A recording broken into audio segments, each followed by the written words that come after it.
They were the outcasts of the Greek world, until one man would rise and take his people to the heights of empire. Alexander was one of history's great commanders. He was well aware that he lived in an age of innovation in Greek warfare.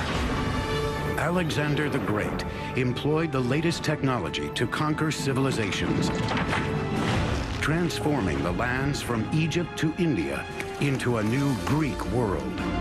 Greeks have conquered the known world, so they're exporting their way of life because they think it's the best way of life. It's the best way that any human can live. But there are no kingdoms without a king, and with Alexander's swift and stunning demise, his empire would crumble almost as quickly as it was built.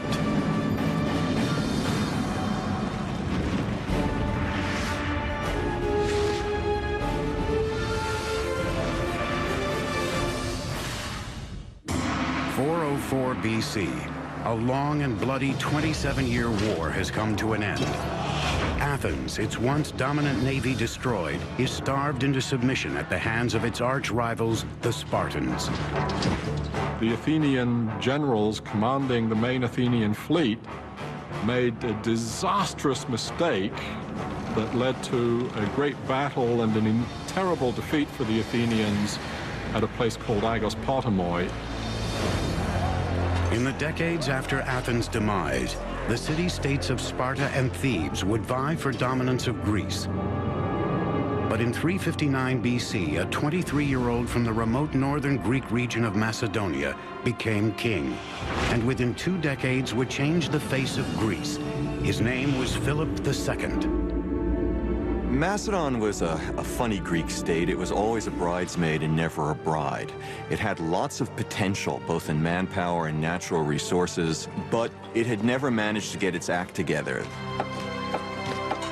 The Greeks of the city-states considered the tribal Macedonians barely civilized. Yet within 20 years, Philip had unified and transformed them into the most respected and feared military machine Greece had ever seen.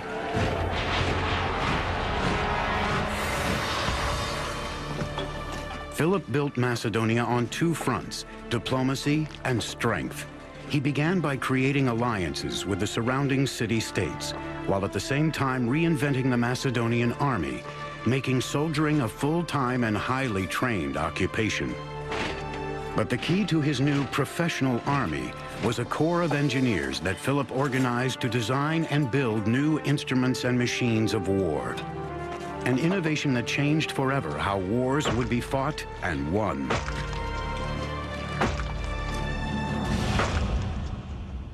The Macedonians were not considered real Greeks by the Hellenic city-states. They came from a tribe called the Macedoni, and they'd been fighting barbarians for so long that they were considered barbarians themselves. However, Philip II was no barbarian. Or if he was the most brilliant barbarian the world had ever seen. Hello, I'm Peter Weller. The pillar of Philip's military strategy was his combination of cavalry with infantry. And the pillar of his infantry was a formation called the phalanx, a rectangle group of foot soldiers that traveled very lightly at a marching speed few other armies could equal. The phalanx had been a part of Greek warfare for hundreds of years. Now Philip would infuse it with a weapon never before seen on the battlefield. The innovation that Philip did was changing the shape of the phalanx and introducing this long weapon called the sarissa. So the phalanx became like a huge tank. The sarissa was a nearly 18-foot-long spear that could devastate an enemy before its soldiers could use their swords or shorter spears in a counterattack. Basically, you plant the head of your pike against the guy and push him back. And the effect is a little bit like, you know, when a kid tries to attack him and you put your hand on the kid's forehead and his little fists are swinging like this, but they can't reach you. That's what the pike enables Philip's infantry to do. Well-drilled, well-disciplined, and well-equipped soldiers gave the Macedonian phalanx the upper hand against traditional battle tactics. But it would be engineering technology that would ultimately make Philip's armies invincible. For much of their military history, the Greeks were not particularly good at siegecraft. Beginning around 400 BC or shortly afterwards, the Greeks begin to take a quantum leap. The bow and arrow had been an instrument of warfare for thousands of years, but the bow's power was limited to an individual and the strength of his arm. One of the ancient Greeks' first innovations in military engineering was in designing a bow that harnessed more power from the entire human body than from the arms alone. The earliest weapons of siegecraft that the Greeks developed are essentially crossbows, and they're called belly shooters, gastrophetes. You had a much bigger thing that had a kind of U-shaped element at the end that you pressed against your abdomen, and then you drew back the bow with both hands, pressing it with your torso at the same time, so you could create a much greater force of tension. The gastrophetes was a deadly improvement over the bow and arrow, but to truly overcome the armies of the world, Philip needed more power. In order to do even more damage, they need to come up with yet another generation of weapons. They need to invent what we might call the torsion catapult. The torsion catapult basically creates springs by twisting sinews, or in some cases horsehair, or in emergencies even human hair. You create thick ropes of them and then twist them together. Greek engineers designed a device that acted as a belly shooter mounted on a platform. They called it the oxybeles, or bolt shooter. Instead of using the body for power, the torsion created by the oxybeles came from twisting ropes to an explosive level of tension. There's an enormous stored force because the sinews want to spring back and release that tension, but they're held. And inserted into this spring is a bar, and you then pull that bar back, increasing the already great tension, and then when the bars are released, they spring back with enormous force and rapidity compared to the old bow flexion system. Distance no longer protected enemy soldiers from a sudden and bloody death. When fired, the oxybeles could pierce the shields and armor of an enemy nearly a quarter of a mile away, giving birth to a term that we still use today, catapult. The neat thing about the word catapult is that it means skin penetrator. You can see our word pelt, like an animal skin, in the Greek catapult, goes through the skin. With his weapons of war, Philip was unstoppable against the other Greek city-states. By 338 BC, Philip's victory over Athens and Thebes made him the undisputed master of Greece. But it was Philip's actions after the battle that would indicate how the Macedonians would rule the lands they conquered, despite their barbaric reputation. Philip and his son Alexander, who was only 18 years old, defeat a coalition of Thebans and Athenians at the Battle of Chaeronea in 338 BC. And then Philip does a remarkable thing. He lets all the Athenians go back home. Then he calls together a council at Corinth, invites all of the city-states. He's got to cloak his power in some sort of diplomacy. And he tells all the city-states, you can groove. It's all going to be the same as it was before. He could have scorched the earth, just like Genghis Khan a few centuries later, but he didn't. Why? We've got to remember that the Greeks thought of the Macedonians as no better than a bunch of thugs. And the Macedonians didn't care much for the Greeks either. But Philip had had his taste of the Hellenic ideal during his time at Thebes. And as a king, he invited Greek philosophers and teachers to come to Macedonia. His entire court spoke Athenian Greek. Philip didn't want to destroy Greece. He wanted to be Greece. He was like the nerd at the back of the class who wanted to join the frat party, become one of the cool guys, albeit a little bit tougher. In his moment of triumph, led by Macedon, he was preparing to carry out his life's ambition, which was to invade the Persian Empire. He would never get there.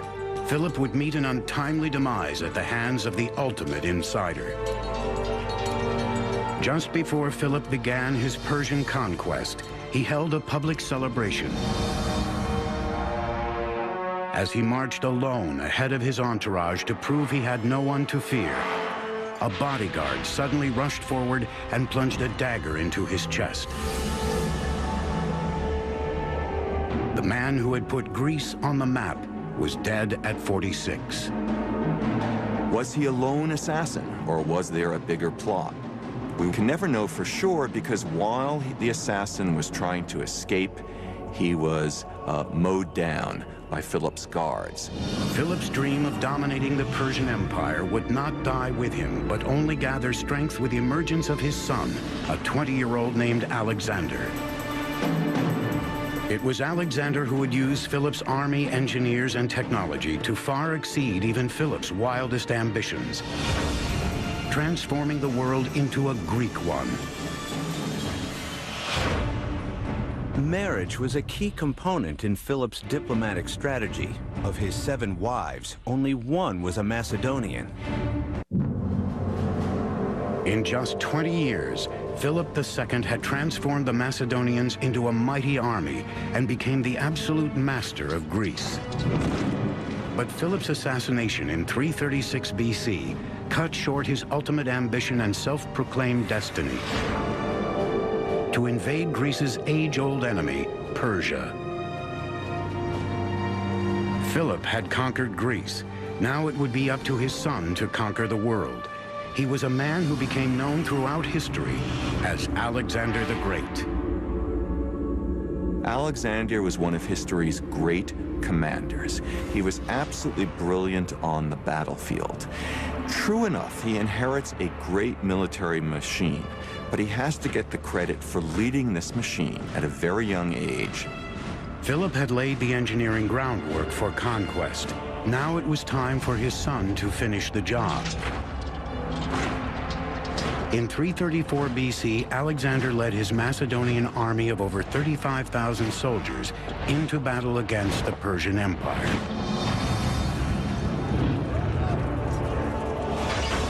Persia was a massive superpower, dominating the lands of the Middle East and Asia Minor. Alexander and his army rampaged through what is now modern-day Turkey, carving deep inroads into Persian territory. But the Persians still had an advantage that Alexander had to neutralize if he hoped to conquer Greece's age-old enemy. Alexander's got a problem. He doesn't have a fleet. So what he needs to do is to find a way to neutralize the Persian fleet. And his strategy is to fight the Persian Navy on land by laying siege to and taking each of the great Persian naval bases. Alexander continued to march south along the Mediterranean coast, laying siege to the cities and ports who resisted his advance. But it was the fortified and powerful city of Tyre that would provide Alexander.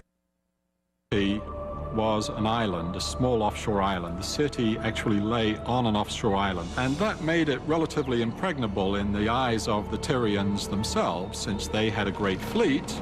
All of that changed in the late 4th century. At first, Alexander tried diplomacy.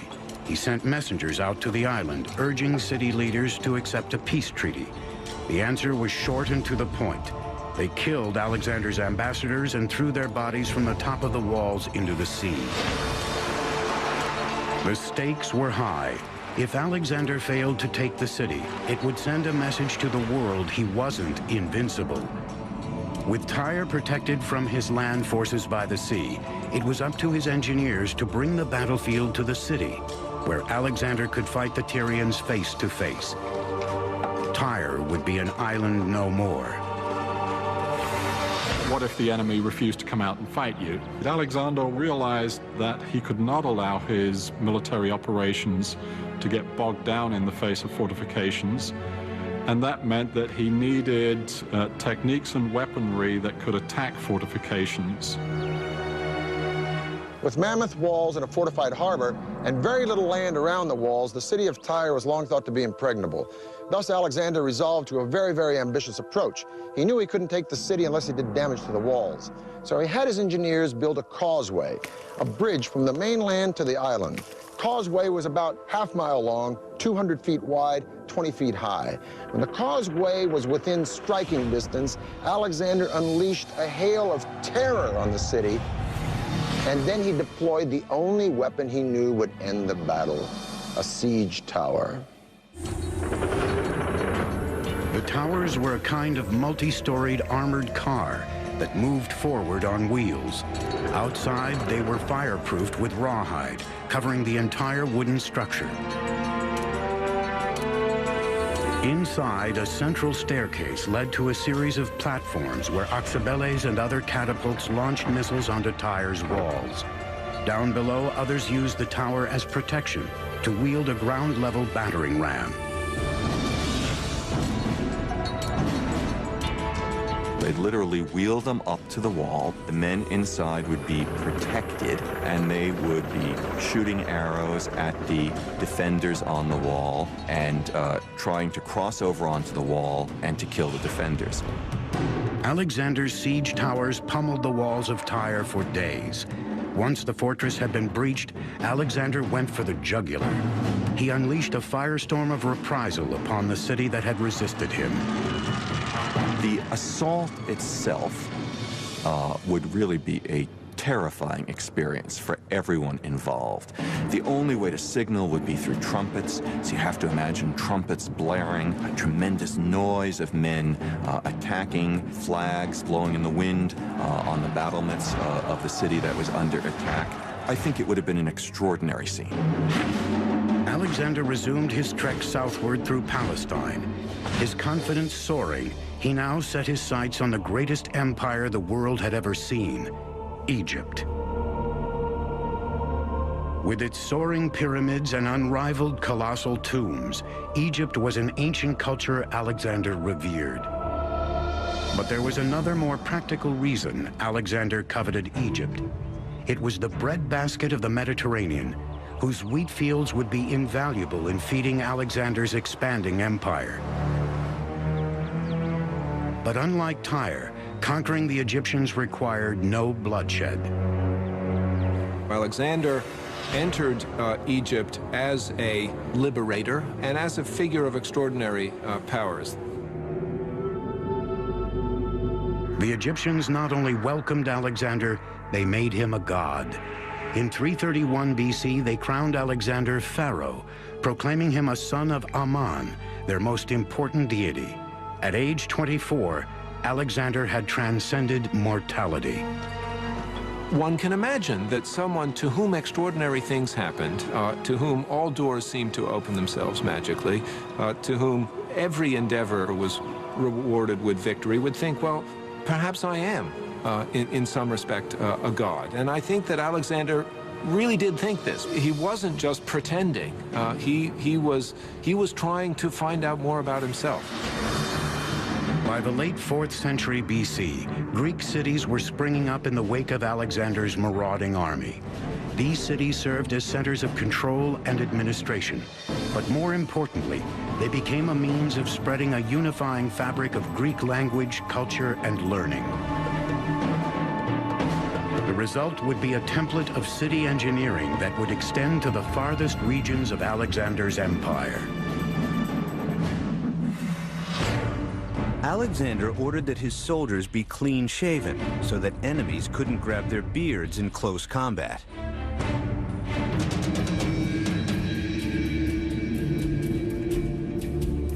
By 325 BC, Alexander had extended his borders almost 3,000 miles from Greece in the west to modern-day India in the east. Alexander's army may have been a wrecking machine, but the legacy his empire left in its wake was a new Greek world. Alexander's strategy for ruling conquered nations included both accommodation and assimilation. He often left soldiers behind to marry local women and act as officials in his growing empire. Towns that were formerly Persian, Egyptian, or Indian were transformed into Greek cities.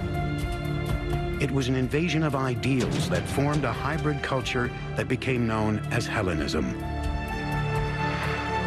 So definitely there are striking parallels with what's going on today, in our today era of globalization. Today we have a common language, which is English, is the language of trade. After Alexander the Great, you have people who have adopted the Greek customs and the Greek language. Hellenism was built on city life, and nowhere did this expansion of Greek domination show up more so than in city planning. Whether they were beginning a new city or reshaping an old one, as the empire grew, Alexander's engineers laid it out on a grid plan that the Greeks had used since the 5th century BC. The grid plan, which was used in these cities, was a symbol of order.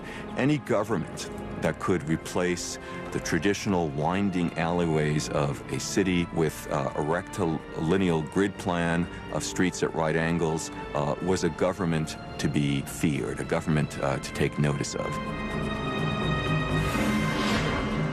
Alexander's campaigns in Asia Minor would create a new world order. Today we call it Hellenism. If you lived in a city conquered by Alexander, you lived in a Greek city. This is an example of such a city. It's called Pergamum. 2,000 years ago, Pergamum would have had all the elements of a Greek city: agora, temples, gymnasium, theater. Pergamum would eventually rival Athens as a cultural center. As a matter of fact, the sculptural style pulled out of Pergamum would galvanize Michelangelo and change the face of the visual arts forever. Pergamum was built on a series of slopes. It was engineered like this. It was dramatic, it was theatrical, and it was meant to be. Today, the remains of Pergamum stand high above in modern-day Turkey, a spectacular monument to Greek urban engineering. The city seems to be clinging on this steep hill. It seems that the architects who built this city sort of took into account the topography in many ways, symbolically to start with, meaning that higher up were the palaces and temples. The city rises about 1,000 feet above sea level, which necessitated a series of complex and extensive terraces. In Hellenistic times, Athens was no longer the power center that it was before. There was a shift toward other cities of importance. In that vacuum, Pergamum rose to power. In some ways, it's an echo of the Acropolis of Athens, where the temples stand on a hill, a natural rock over the city. And no expense is spared in building splendid temples and splendid public buildings in Pergamum. And so Greek city planning begins earlier than Alexander, but it's taken to perfection in the Hellenistic period. And wherever you go, each of them has a recognizable institution. Each of them will have a Greek theater. Each of them will have Greek temples. Each of them will have a gymnasium. Each of them will have a agora, a marketplace come forum. The focal point of a Greek city could be found in its public marketplace, called the agora. Here, merchants would peddle their daily wares, and citizens would congregate to discuss the political issues of the day. Adjacent to the agora was the stoa, a simple structure that was the equivalent of an ancient indoor mall. The stoa consisted of a colonnade on one side with a back wall on the other, a shelter providing an open space that was still protected from the elements. The agora and the stoas were the economic, public, and political heart of the Hellenistic city, but its cultural soul lay in another engineering marvel, and was arguably the most important in Hellenistic cities: the theater. The theater is basically an Athenian invention. Drama is, above all, democratic. It develops in Athens concomitantly with the Athenian democracy. Theater was an essential and very important aspect of the Greek outlook to the world, how they thought of themselves and how they thought of the world. And I think to many people's opinion, is one of the great legacies that the ancient Greek civilization has bestowed upon us today. Theaters in ancient Greece were not only forums of social commentary, they inspired the Romans in their building of colosseums and set the standard of stadium design for the next 2,000 years. Separate your men by tribe, by clan, such that clan may bear aid to clan and tribe to tribe. Thus spake Nestor to Agamemnon in the Iliad. And those words might have been said here, because one of the great gifts of Greek culture to the world is theater and music. This is a Greek theater at Pergamum. It is the steepest of its kind.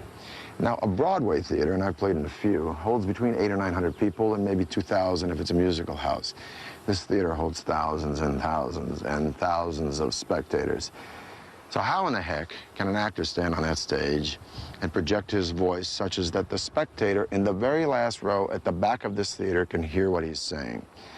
Well, the answer is sort of an engineering feat. The theater, first of all, is dug out of the side of a mountain, and it doesn't need a very big substructure because the side of the mountain provides the support for these stone benches. Second of all, the theater is in a semicircle, and the semicircle gives way to an amazing sense of acoustics. You can stand on that stage, and you can almost whisper, and someone in the very back row would hear you as if you were speaking right into his ear, because the sound would bounce off the back wall. Third thing is that the actors wore masks. And these masks not only function as character, but they also function as sort of a megaphone through the lips. So these three elements combined, this theater would be a fantastic place to come and hear the Agamemnon performed by Aeschylus. I think undoubtedly the best preserved ancient Greek theater, the theater at Epidauros in the Argolid Peninsula in the Peloponnesus. Greek theaters were divided into three basic parts: the theatron, or viewing area in which the audience sat; the orchestra, or dancing area in which most of the action took place; and the skene, a timber building set behind the orchestra. The skene and its flat roof were used for dressing rooms, as a backdrop, and sometimes for staging scenes. The theater at Epidauros has 55 rows of seats and is divided into three horizontal seating sections. Stairs divide the sections of seats into separate wedges. In all, this giant theater has an estimated seating capacity of 12,000 to 14,000 people. But it's the acoustical engineering that makes the theater at Epidauros clearly spectacular. If you're sitting up in the top row, you're a long way away from the stage. And the person who's down in the orchestra or on the stage looks quite tiny. And yet, you can have a conversation with that person with only a slight elevation of your voice.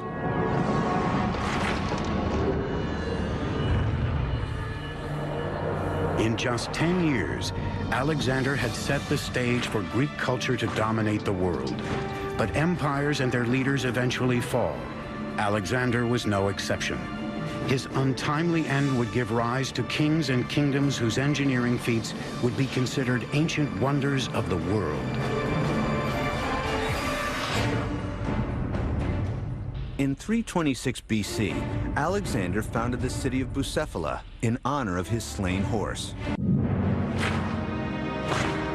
By 323 BC, Alexander had forged an empire that spread from Greece in the west down through Egypt and to India in the east. His conquests hinged on his army's use of advanced technology, but they also depended on Alexander's legendary ability to command the loyalty of thousands of men. But after 13 years and thousands of miles of constant warfare, that loyalty was stretched to the breaking point. His troops, their loyalty finally was used up. They rebelled against him. They refused to go further, and he had to turn around. While returning from India, Alexander was preparing to consolidate his empire when he was struck by a mysterious illness. No one knows exactly what it was that killed him, whether it was an infection, whether it was the result of a very hard life as a soldier in which he was wounded in battle, these extraordinary travels in which he, according to legend, subjected himself to the same hardships as his soldiers. One of the stories is that he essentially drank himself to death. There was always intrigue at the Macedonian court. Alexander's father had been assassinated. Is it possible that he was poisoned in some way? Those are questions we can't answer. On June 10, 323 BC, just 1 month shy of 33 years old, the most powerful man on earth was dead. Now the stunning rise of his sudden empire would be matched by its spectacular and bloody fragmentation. A power struggle between the regional commanders quickly ensued to fill the void left by Alexander's death. These generals and their heirs carved out vibrant Hellenistic kingdoms and for generations fought a continual battle for dominance. The land of Egypt would fall to Alexander's general Ptolemy, who had been left to oversee the wealthy territory on the Nile. Ptolemy would shape a kingdom that combined Greek and Egyptian culture into a dynasty that would last for almost 300 years. Ptolemy I was a man who had made a career as a military commander and advisor under Alexander. What he therefore wanted was as rich and secure a portion of that empire as he could get. Egypt was the crown jewel of the Mediterranean. Its surplus of grain meant that a windfall awaited Ptolemy as ruler of the breadbasket of the ancient world. Ptolemy's plan was to ensure his legitimacy both as Egypt's king and also true heir to Alexander. Macedonian tradition held that the one who buried the body of the king secured his rights to the throne. So Ptolemy hijacked the funeral procession of Alexander and brought the mummified body to Egypt, where it would eventually rest in Alexandria, the same city Alexander himself had founded 15 years earlier. Under Ptolemy, Egypt would grow to be a powerful kingdom, and Alexandria would transform itself into the intellectual and scientific capital of the Greek world. He wanted it to be a city that joined with Greek culture and used both Greek and Egyptian technological know-how to build a new Athens, if you will. Alexandria lies on Egypt's coastline, and an easily accessible harbor would be vital for sustaining trade with other cities around the Mediterranean. To that end, Ptolemy ordered one of the most ambitious engineering projects ever seen, the world's first known lighthouse. During the night, it's shown to a great distance, and ships can actually see it from many, many miles away. And during the day, there was smoke coming out of it, so it was still very visible. It must have been a formidable thing to behold. At the time, only the Great Pyramid at Giza was taller than the lighthouse. Legend says it stood 300 feet tall, comparable in size to the Statue of Liberty. Some estimates claim the lighthouse may have stood as tall as 450 feet. How the lighthouse was built remains a mystery, but 25 miles from Alexandria, a funeral monument stands that researchers believe is a scaled-down replica of the actual lighthouse. Based on that model, it appears the lighthouse was constructed with 3 separate and distinct levels. The lower level was square, the one above was octagonal, and the final one was cylindrical. And on top, there was the beacon. From the top of the lighthouse, a strong and steady beam of light emanated out into the sea. Scholars believe wood was most likely the lighthouse's fuel, and that the lower section housed a spiral ramp large enough for pack animals to climb, pulling carts laden with firewood. The ramps may have led to a series of storage rooms where the firewood was kept. From the second level upwards, a shaft with a dumbwaiter was probably used to lift fuel up to the top.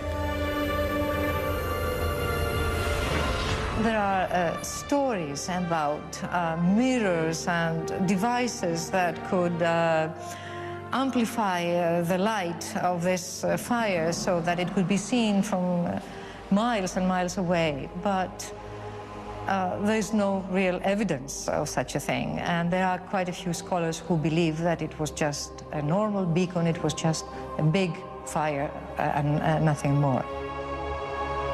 The lighthouse stood for almost 1,600 years, battered by storms, tidal waves, and even earthquakes. Then around 1300 AD, massive quakes brought that ancient wonder of the world crashing down for good. For nearly 700 years, the lighthouse lay buried underneath the waters of the Mediterranean. Then, in 1994, a team of divers and archaeologists uncovered massive stones in Alexandria's harbor, revealing what may be the foundations of a guiding light in engineering history.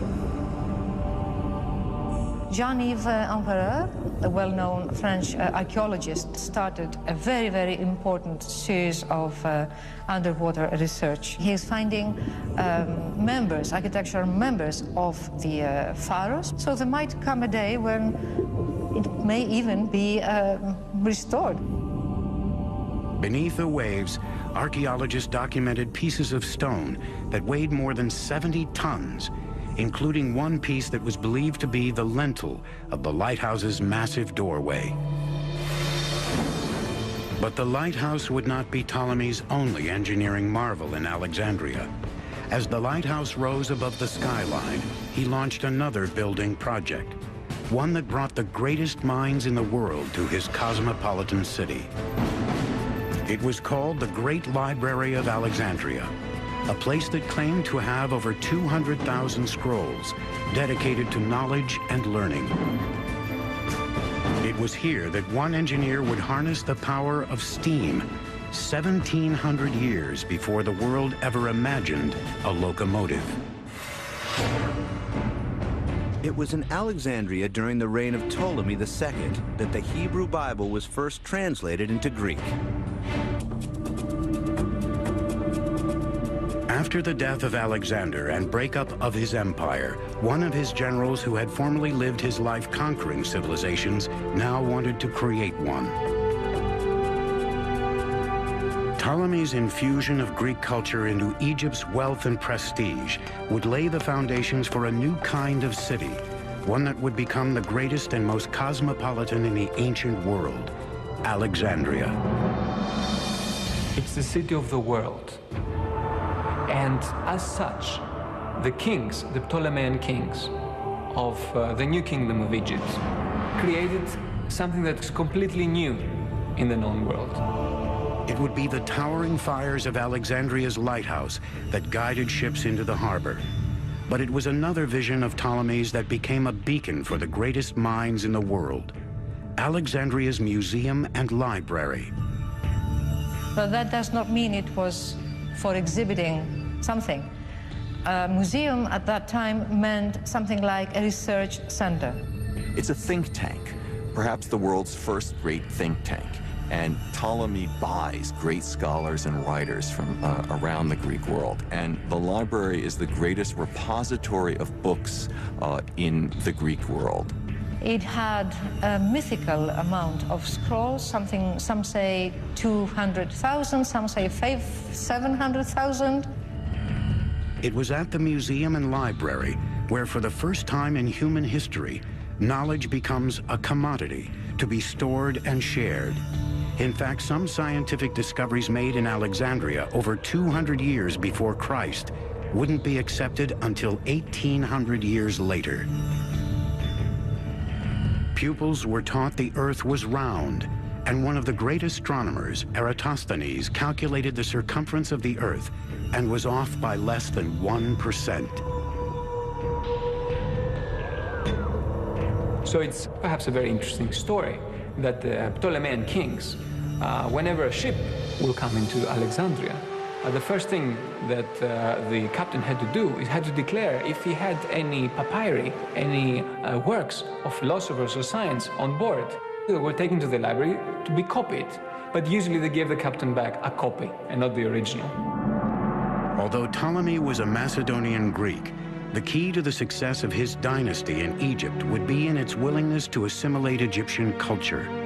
Ptolemy's own family went to great lengths to adopt Egyptian practices as their own. Ptolemy's son, Ptolemy II, even married his own sister, Arsinoe. There had been a tradition in the Egyptian pharaonic families of brother-sister marriage and there was a sense that a figure like that couldn't just marry any old ordinary mortal, and that eventually only a sister who sort of shared his divine origins was an appropriate companion and spouse. The Ptolemies may have used Egyptian traditions to elevate themselves to the status of gods, But in the end, like all pharaohs before them, these kings were still mortal. Ptolemy wouldn't live to see all of his dreams of Alexandria fully realized. He died in 283 BC of natural causes, before the library and even the lighthouse were finally completed. Alexandria continued to flourish as a mecca for knowledge under its Ptolemaic rulers and produced many of the age's foremost thinkers. And it would be just after the end of their nearly 300-year reign in the 1st century AD that Alexandria would produce one of the most famous Greek engineers in history. His name was Hero, and his famous designs place him among the ancient world's greatest mechanical engineers. All his books are extremely detailed, very well describing all engineering procedures.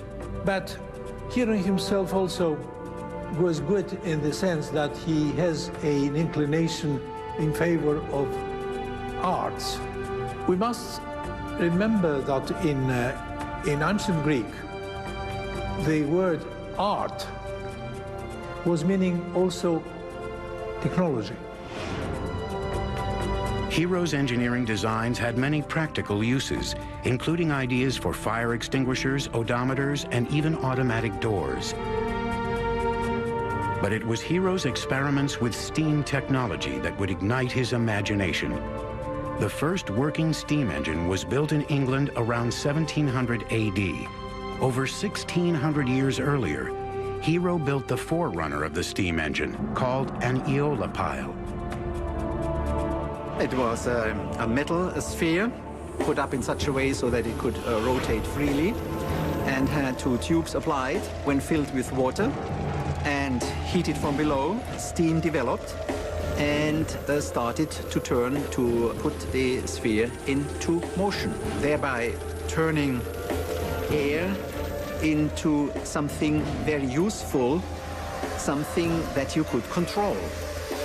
We maintain that under other historical circumstances, this industrial revolution could possibly have taken place in Alexandria after a couple of centuries. The essence was there. The interesting thing about the steam engine of Hero is that the guy discovered steam power, okay? So the question beckons, how comes they didn't use steam power? How comes they didn't make steam engines like the English did a few centuries later? And the answer to that is that in Egypt, forced labor or slave labor was so cheap. You didn't need machines to do the job. So that's like an interesting idea. You can have a technology and you don't know what to do with it because there's not a real economical need for it. Hero's inventions still intrigue engineers to this day, but there might have been many more innovations from Alexandria we may never know. Scholars don't agree on when it happened, but much of the ancient world's scientific knowledge vanished into smoke and ashes when the ancient library burned to the ground. Still, Alexandria and Greek engineering were flames of innovation that lit the ancient world like a star that guides a ship across the sea. The miraculous age of Alexander may have seen empires rise and fall, but what's left in its wake is a legacy still felt in our own world today. To outsmart the raw forces of nature and to turn them into something beneficial. That's the common denominator for all Greek engineering. Alexandria was no doubt the pinnacle of Greek mathematics and engineering, with its fantastic library that sadly went up in flames and the tomb of a man who not only conquered the world, but showered it with Hellenism, the passing of ideas and ideals, the culture and values of Greece. But even as Alexander's empire crumbled, Greece was not to be extinguished. No, it was absorbed by what many believe was